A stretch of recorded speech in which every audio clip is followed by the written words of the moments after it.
Hola, un gusto Institución Educativa Pedro Mercedes Ureña, número 81014 de la ciudad de Trujillo. Mi nombre es Ana Villalobos Salvatierra, estudiante de la carrera de Derecho de la Universidad Privada del Norte. Hoy día abordaré un tema que es de suma importancia, el cual es denominado pensión de alimentos. Empecemos.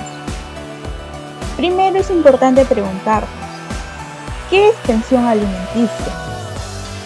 La pensión alimenticia o el derecho de alimentos es la obligación que tienen los padres de entregar todo lo necesario para que el hijo pueda vivir normalmente.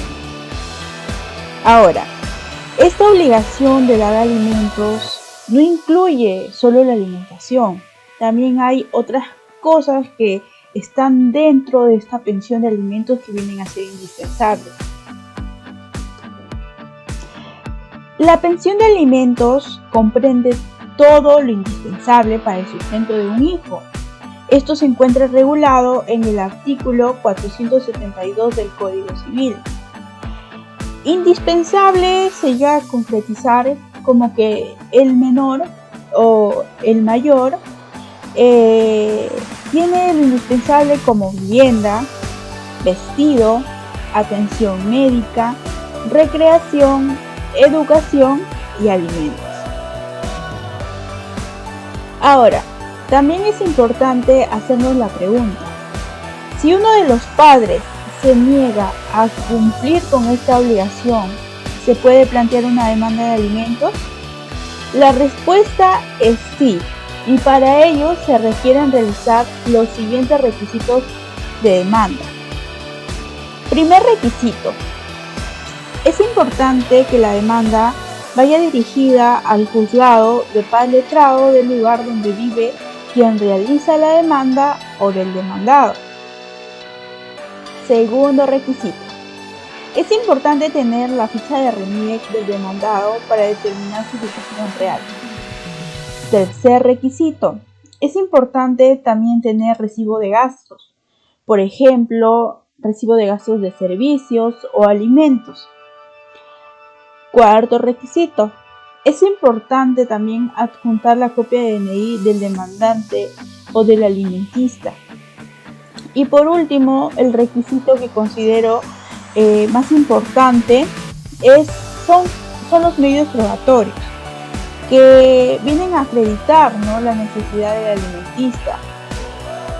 Por ejemplo, se puede presentar el certificado de incapacidad o el certificado de estudios.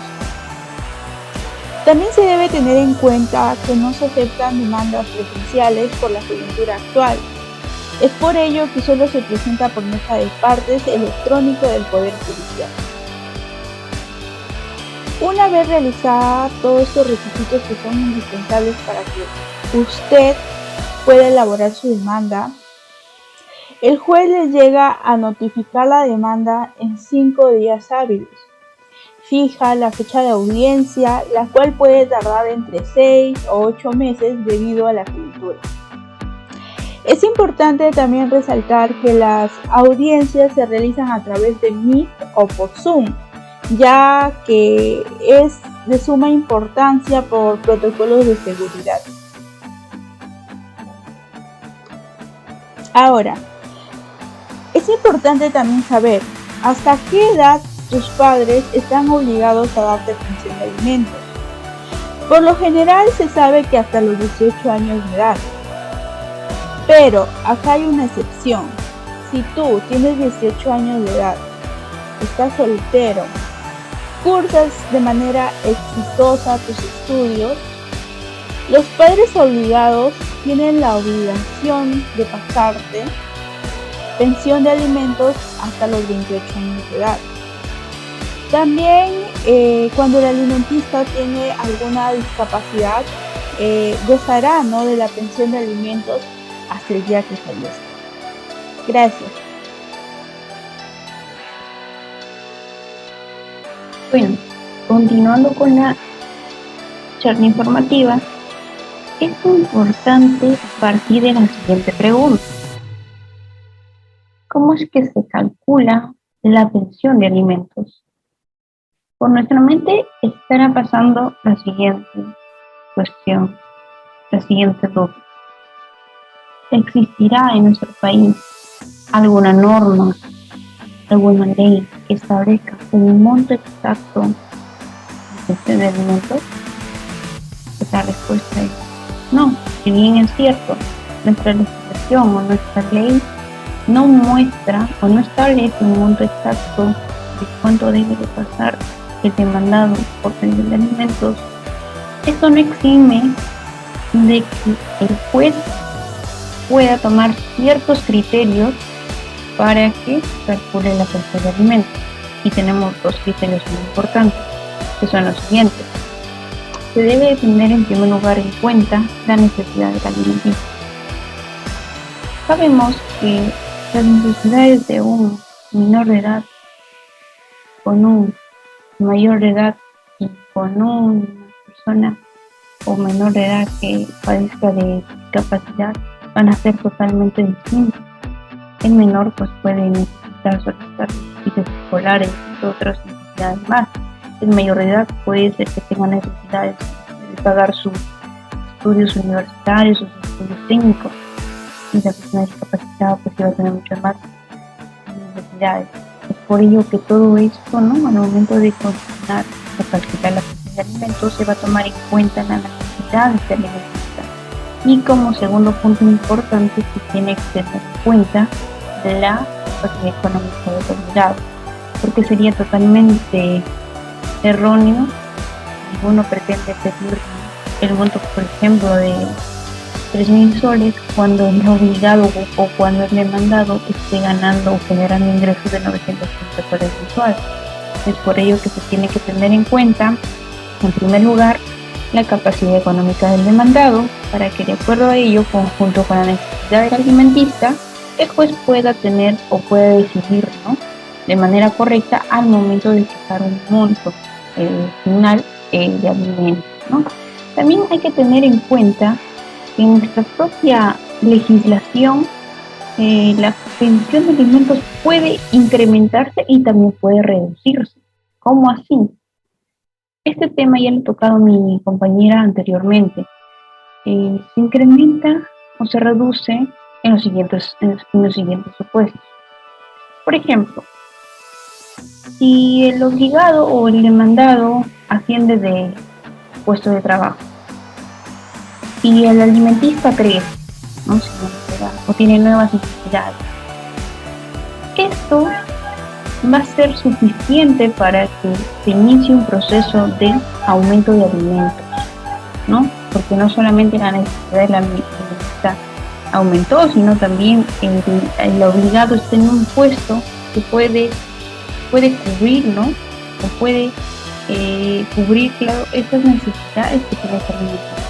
Por ello se puede solicitar un incremento, y se puede reducir en el supuesto caso que el obligado pues pierda su trabajo, ¿no?, sufre algún accidente y con ello pues genere o conlleve a que le despidan del trabajo o alguna otro tipo de situaciones.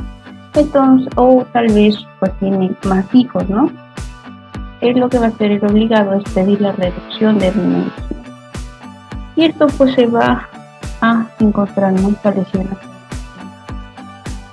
Como segunda pregunta importante que debemos de tener en cuenta es: ¿el progenitor debe pagar o no con sus ganancias?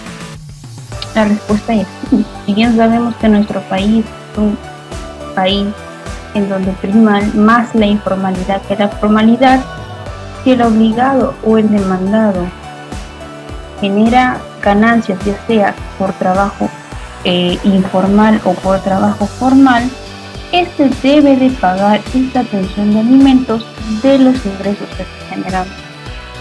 Es por ello que al momento de que se fije esta cuantía, pues se va a tener en cuenta los ingresos, ¿no? Pero ahora nos estaremos preguntando, ¿se podrá pedir toda la totalidad de los ingresos que genera el demandado? Pues la respuesta es no. ya que la misma norma, la misma ley establece un cierto porcentaje que se puede disponer, ¿no?, del monto total de ingreso que tiene el demandado. Es por ello que nos dice que como máximo podemos peticionar, ¿no?, en cuestión de alimentos es el 60% de los ingresos que está generando. Y mínimo, ¿no?, dependiendo pues de los factores, como por ejemplo la cantidad de hijos que tenga, son el 20%. Y de acuerdo a ello se va pues finalmente, ¿no?, un monto de alimentos para este alimentista, ¿no?, que está solicitando.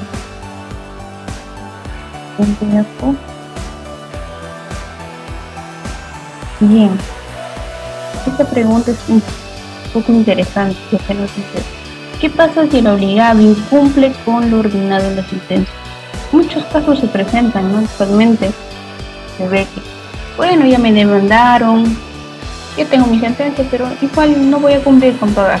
Bueno, si no quieres por las buenas cancelar, ¿no?, lo que te corresponde por concepto de alimentos, pues hay que aplicar la fuerza, ¿no?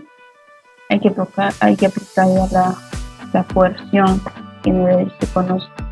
Entonces podemos decir que cuando este demandado, pese a que haya una sentencia de por medio, incumple con pagar lo ordenado en la misma, vamos a tener dos vías que se puede actuar, ¿no? Uno, podemos irnos por un proceso civil, donde podemos pues aplicar medidas cautelares, podemos embargarnos cuentas de banco de este demandado, ¿no? O si no, se puede embargar pues sus bienes, ¿no? Bien. Y la otra vía es irse por la vía penal, como omisión a la asistencia familiar, ¿no? Es decir, si es que no has pagado, si no has pagado hasta ahora, pues llevas a prisión, ¿no? Eso es lo que sucede cuando este obligado pues incumple con lo ordenado. Siguiente diapo. Bueno, finalmente es preciso mencionar sobre la ejecución de conciliación. Para entender esto hay que partir del concepto, y conciliación es un mecanismo de resolución de conflictos, un mecanismo alternativo de resolución de conflictos, es decir, que nos va a facilitar mucho más que irnos por un proceso civil, ¿no? ¿En qué aspecto? En que el obligado, ¿no?, por ejemplo, las partes, ¿no?, se van a sentar pues con una persona, ¿no?, que se llama conciliador, a solucionar sus propios problemas, es decir, entre ellos van a poner de acuerdo con la solución de sus problemas.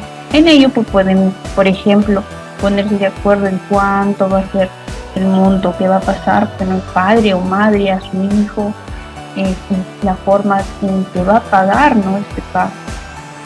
Por ello es muy importante la conciliación. Ahora, el acta de conciliación va a ser aquel documento que va a establecer todos los acuerdos pues, ¿no?, consignados dentro de esta conciliación. Y la demanda, pues esto ya se va a iniciar un proceso civil. ¿En qué aspecto? En cuando el obligado, ¿no?, el obligado se comprometió a pagar cierta cantidad de dinero dentro, ¿no?, de este acuerdo conciliatorio y no cumple, pues. Entonces, ¿qué va a hacer? ¿Qué va a hacer el alimentista en este caso? Pues iniciar una vía civil, una vía procesal, y demandar la ejecución del acta de conciliación, en donde pues vamos a recalcar y reiterar estas dos vías para tener, solicitar la omisión a la asistencia familiar, o pues irse por la medida cautelar, ¿no? Pues, el acta de conciliación se puede embargar pues cuentas bancarias o bienes del demandado. Una vez habiendo precisado este punto importante, es para finalmente cerrar, no dar cierre a esta charla informativa, podemos decir que la conciliación es un mecanismo mucho más célere, mucho más rápido que un proceso civil. Y aparte también, obvio, hablando, ¿no?, de los costos que puede derivar, ¿no?, un proceso civil, ¿no?, ante Poder Judicial a comparación de una conciliación. Y eso sería todo por mi parte. Muchas gracias por su atención.